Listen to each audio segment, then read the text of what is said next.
আৰু এটা নতুন ভিডিঅ'লৈ স্বাগতম জনাইছো আজি মোৰ লগত আৰু এজন টপাৰ ষ্টুডেন্ট আছে তেখেতে উদালগুৰি ডিস্ট্ৰিক্টৰ পৰা এবাৰ মেট্ৰিকত উত্তীৰ্ণ হৈছে ভালদৰে নামটো হ'ল শিৱম জ্যোতি দাস তো ফাৰ্স্ট অফ অল স্বাগতম জনালো তোমাক ওয়েলকাম আচ্ছা থ্যাংক ইউ সকলোকে মই জনাই দিওঁ যে তোমাৰ শিৱমে এবাৰ HSLC টোটাল 578 মাৰ্কস পাইছিলে মানে এবভ 96% আৰু মানে গোটেইকেইটা সাবজেক্টতে ভাল ভাল মাৰ্কস পাইছে মই যদি কৈ দিওঁ এবাৰ ইনিশিয়ালি আসামিজত 93 ইংলিশত 96 মেথছত 99 সায়েন্সত 99 93 সোশিয়াল এডভান্সত 98 তো ফাৰ্স্ট অফ অল ৰিজাল্টটো পাই কেনেকুৱা লাগিছিলে শিৱম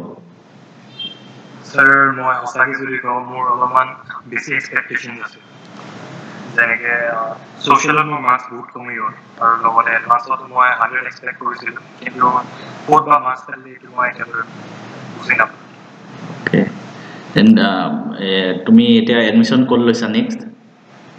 এতিয়া মই আমাৰ ইয়াতে এডমিশন লৈছোঁ অৰুণোদয় চিনিয়ৰ ছেকেণ্ডাৰী স্কুল নামৰ তাতে মই এতিয়া সায়েন্সত এডমিশন ইন ফিউচাৰ এনে কি হোৱাৰ মন আছে স্যাৰ মই বৰ্তমান JEE কাৰণে কোচিং কৰি আছো অনলাইন কিন্তু মোৰ মেইন এইমটো হ'ল মই এয়াৰফোৰ্সত পাইলট হ'ব স্যাৰ ওকে দেন তুমি ইন ফিউচাৰ বেলেগ এক্সাম দিব লাগিব এয়াৰফোৰ্স ৰিলেটেড হয় NDA টো দিম বুলি ভাবিছো হয় লগতে JEE টো দিম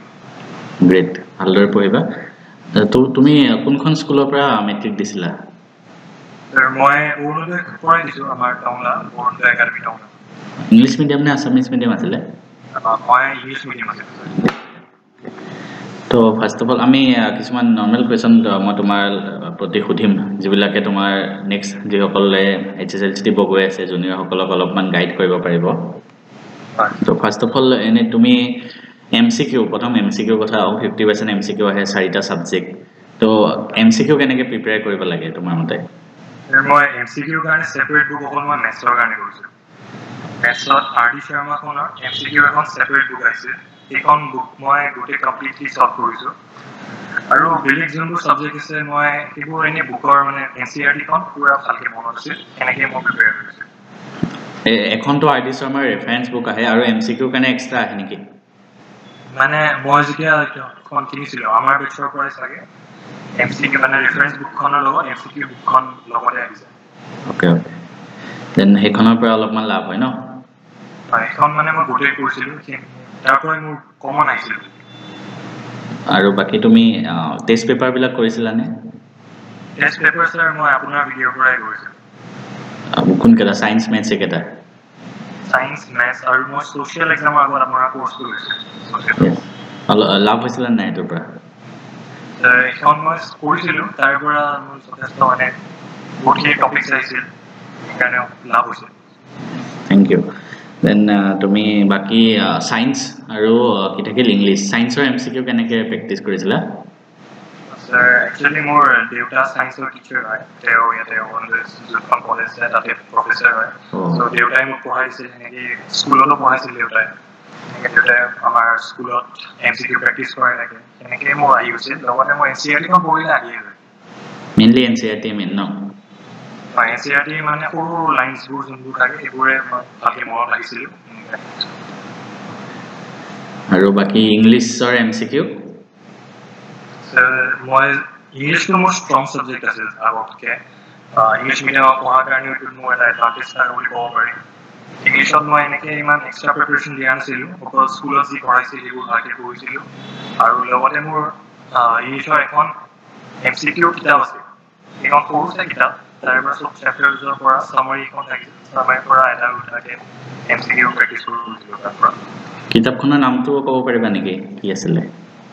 কিতাপখনৰ নামটো মোৰ এতিয়া মনত নাই ভালকে মই আপোনাৰ পিছত হ'লেও ফটোটো দি দিব পাৰিম ফটোটো মোক দি দিবা মই ভিডিঅ'টো লগাই দিম বাৰু আৰু বাকি তোমাৰ ইংলিছ হ'ল আৰু অসমীয়া আসামিজটো কেনেকৈ লিখিছিলা স্যাৰ আসামিজটো মোৰ উইকেষ্ট সাবজেক্ট আছে মই মানে সঁচাই কওঁ যদি গোটেই 10ৰ ইয়াৰটো মই 90 ওপৰত পোৱা নাই আৰু 9টো মই আৰু বেয়া অৱস্থা আছিল অসমীয়াত কিন্তু মই এইবাৰ অসমীয়াৰে টিউশ্যন লৈছিলোঁ অকল অসমীয়াৰ মেমজনীয়ে বহুত হেল্প কৰিছে তাৰপিছত এনেকৈ মই অসমীয়াটো মানে মেক্সিমাম মোৰ যোনখিনি ষ্টাডি টাইম আছিল তাৰ ভিতৰত মই অসমীয়াই কৰিছিলোঁ এনেকৈ মই লিখি প্ৰেক্টিছ কৰিছিলোঁ আৰু প্ৰি টেষ্টত মোৰ মাৰ্কছ 78 আহিছিল প্ৰি টেষ্টৰ পিছত মই অসমীয়াটোৱে কৰিছিলোঁ মেইনলি আৰু তাৰে মই নোটছখিনি অলপমান মডিফাই কৰিছিলোঁ লগতে মানে মই যেনেকৈ ChatGPT হয় তাৰ পৰা অলপমান মডিফিকেশ্যন বনাই দিব গৈছিলোঁ কেনেকৈ ভাল হ'ব পাৰে এনেকৈ কৰি মই এনেকৈ লিখিছিলোঁ তো তোমাৰ যোনটো হাৰ্ড ছাবজেক্ট সেইটোক বেছি টাইম দিছিলে মই সেইটো চবকে কওঁ যে যিটো হাৰ্ড ছাবজেক্ট হয় সেইটোক বেছি টাইম দিব লাগে হয়নে যেনেকৈ মই 12 ঘণ্টা যদি পঢ়িছিলোঁ তাৰ ভিতৰত 7 ঘণ্টা মোৰ অসমীয়া আছিল আৰু এইটো কাৰণে তোমাৰ স্পীডটো আহি গ'ল তুমি ক'লা না প্ৰি টেষ্টত 78 আৰু HSLC 93 সেইটো ইনক্ৰিজ হৈ গ'ল তাত আৰু বাকী অসমীয়াৰ এছেবিলাক কেনেকৈ পৰা লিখা তেতিয়া মোৰ অসমীয়াৰ এছেখন মই টিউশ্যনৰ যোনটো মেম আছিল যি মেম আছিল মেমে আমাৰ টিউশ্যনত কিছুমান এছে লিষ্ট বনাই দিছিল 5খনমান তাৰ পৰা কমন কৰিছিল সেইখিনিয়ে মই চাইছিলোঁ আৰু বাকি এডভান্স ম্যাথছ 98 মাৰ্কস এডভান্সটো কেনেকৈ পঢ়িব লাগে এডভান্সৰটো সব বুকৰ পৰা আহিছিল যিমান কোৱেশ্চন আছিল সো গোটেই বুকখন মই ভালকৈ পঢ়িছিলোঁ আৰু এনেকৈ একো টিউশ্যন লোৱা নাছিলোঁ যদিও অনলাইন মই পঢ়িছিলোঁ অলপমান তথাপিও এনেকুৱা ইমান হাৰ্ড বুলি ক'ব নোৱাৰি যোনবোৰ কোৱেশ্চন আছিল এক্সামত সব বুকৰ পৰাই আহি যায় মাত্ৰ কোৱান্টিটিটো চেঞ্জ কৰি দিব পাৰে এনেকৈ এডভান্সটো যদি গোটেই বুকখন থৰলি পঢ়ি যোৱা যায় তেতিয়াহ'লে তাতে 100 পোৱাটো পচিবল হয় মই এক্সপেক্ট কৰিছিলোঁ 100 কিন্তু এইটো ক'ত বা কাটিলে গম নাপালোঁ এডভান্সৰ কাৰণে টেষ্ট পেপাৰ চাইছিলানে নাই স্যাৰ মই এডভান্সৰ কাৰণে টেষ্ট পেপাৰ চোৱা অনলি বুক এডভান্সৰ কাৰণে মই প্ৰিভিয়াছ ইয়াৰ কোৱেশ্চন পেপাৰ 5 বছৰৰ চাইছিলোঁ লাষ্ট 5 ইয়াৰ্ছৰ আৰু এনে তুমি টেষ্ট পেপাৰবিলাক এনেকৈ 3 ঘণ্টা টাইম লৈ এক্সাম টাইপ কৰি এনেকৈ কৰিছিলা নেকি কিবা ছাবজেক্ট নাই স্যাৰ আপুনি যোনবোৰ ভিডিঅ' দিছিল সেইবোৰ মই এক্সামৰ মানে আপোনাক মই ইমান আগৰ পৰা গম পোৱা নাছিলোঁ আপুনি মানে ধৰক যেতিয়া মেথছৰ এক্সামৰ আগত আমি 3 দিন বন্ধ পাইছিলোঁ তেতিয়া আপোনাৰ ভিডিঅ'টো চালোঁ আৰু ভিডিঅ'টো মই লাহে লাহে গৈ চাই থাকিলোঁ এতিয়া তাৰে পৰা মোৰ MCQ প্ৰেক্টিছ হৈ গৈছে মেথছ আৰু ছায়েন্সৰ হয় মেথছ ছায়েন্স আৰু ছ'চিয়েলটোও কৰিছিলোঁ ছ'চিয়েলো দিছিলোঁ হয় আৰু মই ইংলিছৰো কোৰ্চটো আপোনাৰ পৰা লৈছিলোঁ একচুৱেলি ক'ব পাহৰিছিলোঁ ইংলিছ ছ'চিয়েল যোনবোৰ টেষ্ট পেপাৰ আছিল সেইবোৰ আপোনাৰ পৰা কৰা ইংলিছ আৰু ছ'চিয়েল ছায়েন্স দুটাই আছিলে নেকি ন হয় মই আৰু আমাৰ দুটামান ষ্টুডেণ্টে কিছুমান কুৱেশ্যন সুধিছিলে জাষ্ট সৰু তো মই তোমাক সুধিব বিচাৰোঁ আৰু ছ'চিয়েলৰ নোটছবিলাক এনেই মানে কেনেকৈ লিখিব লাগে ছ'চিয়েলত মই নোটছ এনেকৈ বনোৱা নাই কাৰণ কনচেপ্ট বেছ যোনটো পেপাৰ আছিল এবাৰ কনচেপ্ট বেছ কৰি দিছে যদি মই নোটছ কৰি গ'লোঁ হয় যদি মই এনেই বাহিৰত বা মেমৰাইজ কৰি গ'লোঁ হয় তেতিয়াহ'লে মই লিখিব নোৱাৰিলোঁ মই কি কৰিছোঁ যোনটো কুৱেশ্যন আছে সেইটো মই ফাৰ্ষ্টলি এনালাইজ কৰিছোঁ তাৰপিছত এনেকৈ মই লিখি গৈছোঁ মানে যোনবোৰ লিখিছোঁ সেইটো মই একদম কনচাইজ এণ্ড ক্লিয়াৰ লিখিছিলোঁ আৰু টপিকৰ পৰা মই আঁতৰি যোৱা নাই যোনটো টপিক আছিল মেইনলি সেইটো লিখিছিলোঁ আৰু মই ভেলিড পইণ্টছ দিছিলোঁ এনেকৈ মোৰ থিয়ৰীত 45 মাৰ্কছৰ ভিতৰত 43 পাইছিলোঁ বাকী তোমাৰ টাইম টেবুল এজনে সুধিছে টাইম টেবুল মেইনটেইন কৰিছিলানে এক্সামৰ কাৰণে পঢ়িবলৈ টাইম টেবুল মই টেষ্টৰ পিছতহে মেইনটেইন কৰিছিলোঁ আৰু মোৰ টাইম টেবুলটো অলপমান বেলেগ আছিল মই মেইনলি ৰাতি পঢ়োঁ মোৰ যোনবোৰ মেক্সিমাম পঢ়া হৈছিল সেইটো ৰাতি 11টা বজাৰ পিছত হৈছিল কেইটালৈকে হয় তেতিয়া মোৰ মাজে মাজে 4টা বাজি গৈছিল 4টাৰ পৰা মই তাৰপিছত আকৌ 9টাত উঠোঁ তাৰপিছত মোৰ 1 ঘণ্টা 2 ঘণ্টামান চাত খোৱাত সেইবোৰ বাকী চব কৰোঁ আৰু বাকীখিনি সময় মোৰ পঢ়াতে গৈছোঁ তোমাৰ টাইম টেবুলটো মানে ৰাতি বেছি পৰিছে ৰাতি 11টাৰ পৰা 4টা তাৰপিছত 5 ঘণ্টা খোৱা আকৌ 9টাত উঠি দিনটো পঢ়া থাকে হয় মানে এনে টাইম টেবুলটো মোৰ টাইম স্লটছ নাছিল জাষ্ট মই এনেকৈ ভাবি লৈছিলোঁ যে 5 ঘণ্টা পঢ়িম 5 ঘণ্টা শুম আৰু বাকীখিনি সময় মই পঢ়িম আৰু বাকী খোৱা লোৱা যি আছে সেইখিনি এক্সক্লুডিং কৰিম এনে তুমি একদিনত এনে কেইটা ছাবজেক্ট পঢ়িছিলা যেতিয়া মই একদিনত গোটেইকেইটা ছাবজেক্টে কভাৰ কৰিছিলোঁ আছামিজ গ্ৰামাৰৰ কাৰণে কিবা বুক ল'ব লাগে নেকি সুধিছে আছামিজ গ্ৰামাৰৰ কাৰণে স্যাৰ মই আপোনাৰ ভিডিঅ' এটা চাইছিলোঁ ষ্টাৰ্টিঙতে চাইছিলোঁ আপুনি কৈছিল আছামিজ গ্ৰামাৰ কেনেকৈ পঢ়িব লাগে আপুনি কৈছিল যে সৰু সৰু ছেপাৰেট বুক বনাব লাগে এটা টপিকৰ কাৰণে যেনেকৈ সমাস হ'ল সমাসৰ কাৰণে এখন সৰু টপিক বনালোঁ তাতে যিমান সমাস পাই গৈছিলোঁ মই যিমানকেইখন কিতাপৰ পৰা সেইবোৰ মই লিখি গৈছিলোঁ আৰু বিপৰীত শব্দ সমাৰ্থ শব্দ বেলেগকৈ বনাইছিলোঁ আৰু এনেকৈ মই কমন কৰি গৈছিলোঁ Okay, great. Then হেণ্ডৰাইটিং কেনেকুৱা আছিলে তোমাৰ আৰু মোৰ হেণ্ডৰাইটিং মই এভাৰেজ বুলিয়ে কম ইমান ভাল নাছিল ইমান বেয়াও নাছিল জাষ্ট বুজি পোৱা হ'ব লাগে আৰু মই গোটেইকেইটা ছাবজেক্টৰ কাৰণে সুধো মানে এনি বুক আদাৰ দেন এনচিইআৰটি কি ফ'ল' কৰিছা মেথছৰটো গম পালোঁ আৰ ডি শৰ্মা বাকী 5টা ছাবজেক্টৰ বাকী মই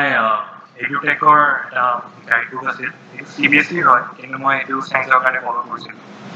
CBSE পেটাৰ্ণ কুৱেশ্যনবোৰ যেনেকৈ কম্পিটেঞ্চি বেছড কুৱেশ্যন আছে CBSE সেইবোৰ মই ছল্ভ কৰিছিলোঁ আৰু সেইকাৰণে মই চায়েন্সত তাৰ পৰা যথেষ্ট লাভ হৈছোঁ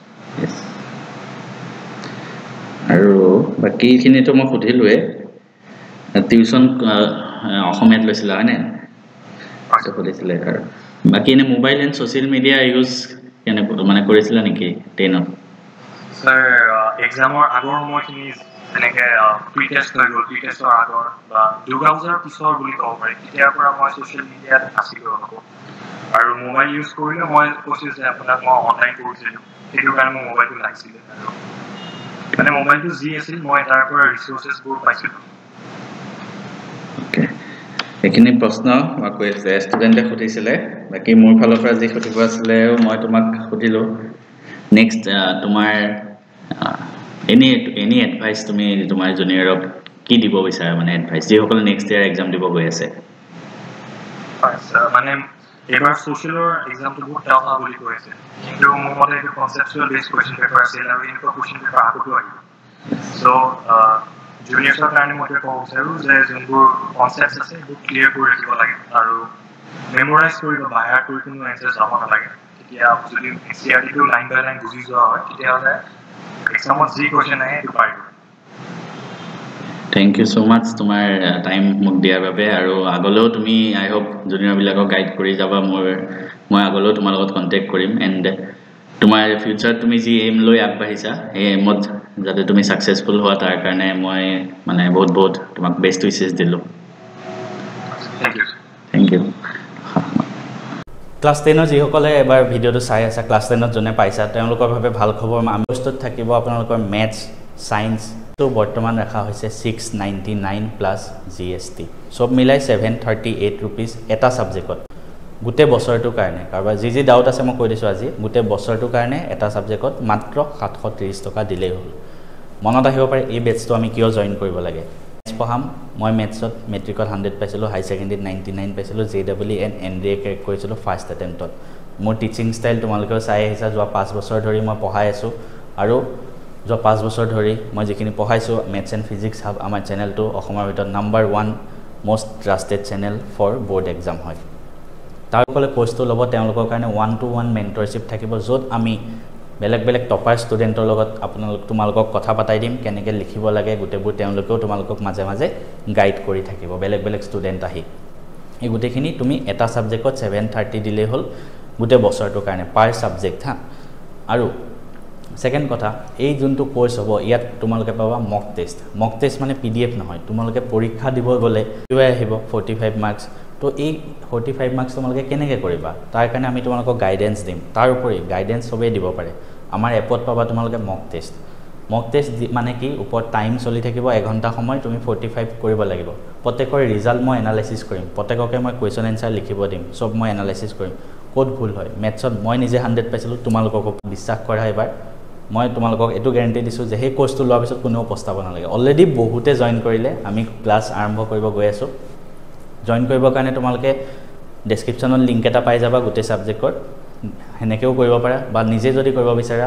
মেথছ এণ্ড ফিজিক্স হাব এপটো ডাউনলোড কৰা তাত গৈ তোমালোকে ৰেজিষ্টাৰ কৰিবা নিজৰ নাম্বাৰ দি কাৰোবাৰ যদি ৰেজিষ্টাৰ কৰিব নাজানা ডেসক্ৰিপচনত লিংক দি থৈ দিম চাই ল'বা তাৰ পিছত তোমালোকে ওপৰত পাই যাবা what are you looking for যাৰ পৰাই তোমালোকে কৰিব বিচাৰা সকলো পৰাই কৰিব পাৰা অপচন থাকে তুমি তেখেতৰ UPI ID যোনটো হয় হেতু কপি কৰি আনি তুমি যেতিয়া পেমেন্ট অপচনত যাবা তাত দি দিবা তেওঁৰ মোবাইলৰ ৰিকুৱেষ্ট যাব তেওঁ এপ্ৰুভ কৰিলে পেমেন্ট হৈ যায় বা সেকেন্ড কথা তুমি ডেবিট কাৰ্ড দি কৰিব পাৰা ATM কাৰ্ড তোমালোকৰ ঘৰত মা দেউতাৰ হয়তো থাকিব তেওঁলোকৰ ATM কাৰ্ড দিও তুমি কৰিব পাৰা যেনেকৈ নাম্বাৰ মাৰি দিবা পিন মাৰি দিবা হৈ যাব বা তোমালোকে ইমানখিনিও যদি নাই তুমি য'ত কৰিবা তেখেতৰ মোবাইলত এপটো লগইন কৰি লবা তোমাৰ নাম্বাৰ দি তাৰপিছত তেওঁৰ মোবাইলত যদি গুগল পে আছে পেমেন্ট কৰি দিবা তাৰপিছত তেওঁৰ মোবাইলত এপটো উৰাই দিয়া তোমাৰ মোবাইলত আকৌ তোমাৰ নাম্বাৰ দি লগইন কৰি লোৱা হৈ যাব তেনেকৈ কৰিলেও হ'ল বহুত অপশ্যন আছে পেমেন্ট কৰা এটা কথা কৈ দিওঁ ইয়াত কিউআৰ কোড সিস্টেমটো নাই বহুতে মোক সোধে হোৱাটছএপত মেছেজ দিয়ে মই আপোনাক পেমেন্ট কৰি দিম মোক কৰি দিলে নহয় মানে এপটো হেনেকুৱাকে বনোৱা আছে কাৰণ এপটো হেনেকুৱাকে বনোৱা আছে যে তাত পেমেন্ট কৰিলে তুমি তাত এড হ'বা মানে এটো মোৰ গাত ভুল নাই মানে মই এপটো বনোৱা নাই মই যত যোনটো কোম্পানীক দিছিলো হেতু সিস্টেমত হয় মানে তো সব এপতে হেনেকুৱাই নিজে মানে তুমি তাত গৈ পেমেন্ট কৰি দিবা তেতিয়া জয়েন হৈ যাব কোৰ্সটো এনেকুৱা